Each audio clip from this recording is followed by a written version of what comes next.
Chaim. Chaim Elgacha.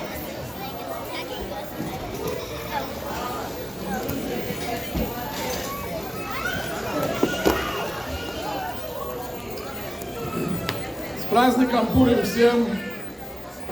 Кто-то понимает? Понимаете, нет? Понимаем? Я не понимаю. Но мне все равно очень приятно быть с тобой. I have no idea what you're saying. About 2 months ago, Rabbi Cohen called me up and he said, maybe you come celebrate Purim here with us. I said, I'm on Shlichus. I'm in the Rebbe Shlichus in Kharkov for 28 years. And on Purim, we usually have, until COVID started, we usually had 2,000 people gather in the circus, in Kharkov circus. And I read the Megillah every year. And every year people were looking forward to the landing of the Megillah in the circus. How can I come to Little Russia, to Brighton Beach, Sheepshead Bay, and celebrate Purim when I have to celebrate Purim with the Yidden in Kharkov? So he said, maybe you want to come here anyway. But I said, I can't. So what did he do? He sent me planes with bombs, and now I'm here.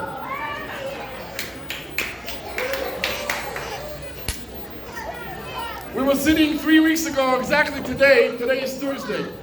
Exactly 3 weeks ago today, we had a rude awakening, 5 o'clock in the morning, when we heard explosions. Before that, everyone was talking in the news that is what's going to be happening. But the people in Kharkov, everybody, Jews and non-Jews alike, were all 100% sure that this, what we know today happened, would not happen. Everybody was fully optimistic that it would not happen. No one could imagine that this would really happen. And the Rebbe Shluchim in Ukraine, in tens and tens of cities of Ukraine, had no plan of leaving. Absolutely no plan of leaving. Like one shliach put it, we did not come here as tourists. We came here as the Rebbe Shluchim, and together with all the Jews of Ukraine, we'll go to greet Mashiach and end the Golus. We didn't come just to take a look. We came to live with the Yidden, and to work together, and to live together, and to enjoy together all the Yom Tovim, all the holidays.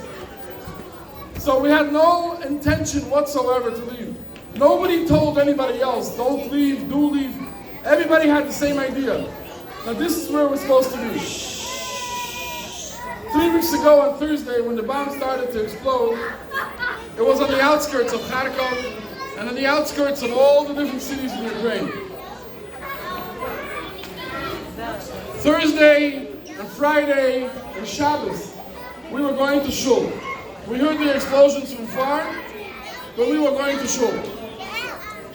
Shabbos morning, we went to shul, and actually the explosions were getting closer. It was, I don't know if it was what word to use, but when we were davening Musaf, and we were singing Hu Elokeinu, so you all know the song. Hu Elokeinu. Hu Malkeinu, Moshienu, Hu Noshenu, Beyegalenu, Ay, ay, ay, ay, Ziniz Bikaram. So the Chazan starts saying Hu Elokeinu, and it was going with the rhythm. Hu Elokeinu, boom, Hu Elokeinu, boom. There was explosions going one after the other as we were singing Hu Elokeinu. We had a Farbrengen on that Shabbos. It was Shabbos before Chodesh Adar, the second Adar. We had a Farbrengen till the end of Shabbos. It was a very emotional Farbrengen because things were happening. There was explosions. The end was that from that Shabbos until Wednesday during the day, we had to stay home.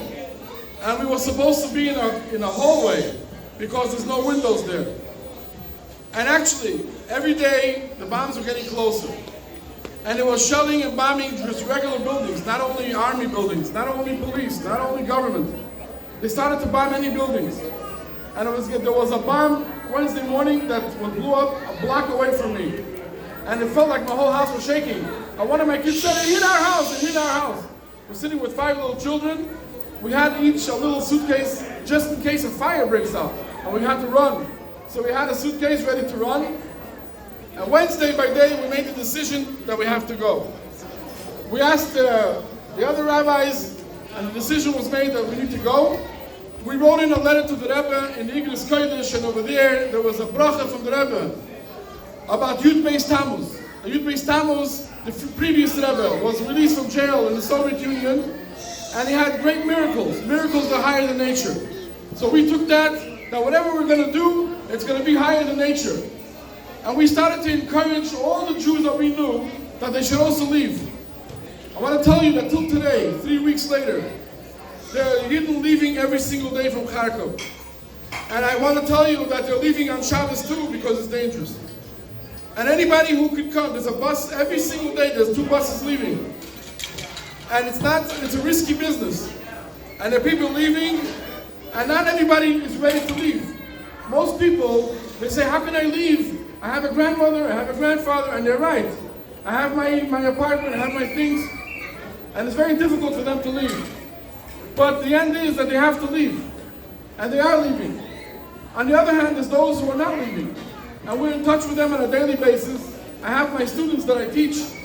Every single day I'm trying to be in touch with them. I just had a Zoom, so I had a few of them that are in the city of Kharkov that didn't leave, a few of them that left to the other side of Ukraine, and a few of them that left the country. So we had them all together in a Zoom. I want to tell you, the people, the Ukrainian people, they a lot of times ask me, how is it that Jews help each other? How come we don't help each other? And I tell them, there's no copyright. Help each other. Do the same thing. Why don't you help each other? You should help each other. But there's something very special going on right now. How Yidden are helping Yidden. It's all over the world. People are sitting on the phones. Thank God the communication is still there, which we thought we were going to lose the first day. And people are helping others to leave. And the Rebbe Shluchim in Ukraine, the Rebbe Shluchim in Moldavia, where we went through Moldavia, the Rebbe Shluchim in Poland, the Rebbe Shluchim in Romania, wherever you go, they're helping people, hundreds of people every single day. It's amazing. I'll tell you, when we went on the bus, we ran with a minivan from Kharkov to Dnepropetrovsk. The next morning, we stayed there overnight. The next morning, we took a bus for 24 hours to get to Moldavia, to get to Chisinau. Everything takes a lot longer because of the roadblocks, and the Ukrainian soldiers put up these roadblocks. I want to say that if there's a lesson to be learned from the Ukrainian soldiers, the Ukrainian people, they're fighting with their full soul. Now, we're not going to get into now who's right and who's wrong. The fact is that something evil is being done to civilians. And the civilians are standing up and fighting with their heart and soul. So there's something to learn from them. In any case, on the bus, what does a Chabadnik do on a bus full of Yidden? What does a Chabadnik do when he's on a bus full of Yidden? What's the answer? Stop putting on tefillin, that's right. So 5 Yidden, there was a lot of ladies and children. There were 5 men that put on tefillin on the bus, one of them for the first time. So we had a celebration on the bus. It wasn't a comfortable bus ride, but we had a bar mitzvah celebration. We were singing songs and celebrating someone's bar mitzvah, someone I never met before. So Baruch Hashem for that, for the good things, the positive things. On Shabbos in Moldavia, we again had a very special Farbrengen. And after that, we finally left through Romania. We left through Romania, took a flight to Poland, and to come to New York. When I came to New York, I didn't know a lot of people over the week and a half before we came to New York, there was a lot of people saying Tehillim and praying for us. And it was very touching. But I didn't know that when we came into the airport in New York, we had a whole delegation. We had like about 100 or 200 people came to greet us at the airport. We had representatives from the mayor's office of New York. And it was a very lively celebration. The fact that with our family and another family that we came out from Ukraine. All those that said Tehillim for us, I want you to continue saying Tehillim for those that are still left in Kharkov, and not only in Kharkov. Kharkov has been, last week, has been bombarded more than any other city. They're really bombarding Kharkov. The yeshiva building where I work was hit 2 days ago. Okay, but we all should know one thing. When we do the mitzvahs of Purim, one of the mitzvahs is to be happy, to celebrate the Sel Chaim. And it says we should drink so much, we shouldn't see the difference between cursed Haman and blessed Mordechai. Now, it's very difficult to understand this, because if you tell me I should forget the difference between some tzaddik and Hitler, I'll never forget the difference even if I drink 3 bottles of wine or 3 bottles of vodka. I'll never forget the difference between evil and... So how does the Gemara tell us not to see the difference? And the answer is, the Rebbe explains, Arur Haman, Cursed Haman, and Baruch Mordechai have the same gematria, same numerical value. And the Rebbe says, when you see a situation in this world that's Arur Haman, you look straight through it and you see Baruch Mordechai. Why? Because Hashem is the boss. So Putin is not the boss. No one is the boss. Hashem is the boss. If you see a situation of Arur Haman, eventually you will see how it fits to the puzzle of the coming of Mashiach. Eventually you will see the Baruch Mordechai that's hidden behind it. So we need to help Hashem take off his mask. We're finally taking off our mask. We have to have help Hashem take off his mask. Now Hashem is giving me a new hint.